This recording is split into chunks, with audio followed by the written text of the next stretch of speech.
So, almost 20 years ago in Ontario, generally Canada, but we used to get mostly, almost about 53 to 60% of all immigrants coming to Canada, coming to Ontario. I was a former provincial bureaucrat and also the provincial lead on a federal, provincial, territorial working group on what was called Access to Professions and Trades. And what we watched from a government perspective is the number of immigrants who were coming to Canada based on a federal selection process. And then once they came to our province, Ontario, that in fact the doors were shut almost immediately. Most of the decision makers, so employers, post-secondary institutions, licensing bodies, didn't know how to evaluate these credentials from other countries.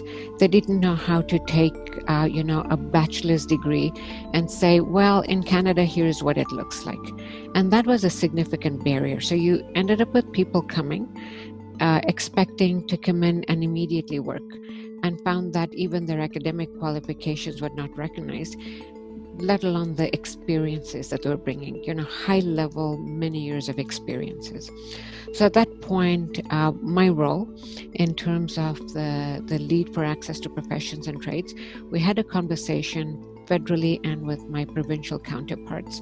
And what we thought we would do in Ontario, because of the number of immigrants, is start a pilot project. We knew that there were organizations, some in Canada and some in the US, evaluating credentials. We knew that the barrier of evaluating credentials had diminished or been reduced, and that in fact these assessment services were assessing documents giving a North American standard, and that doors were opening.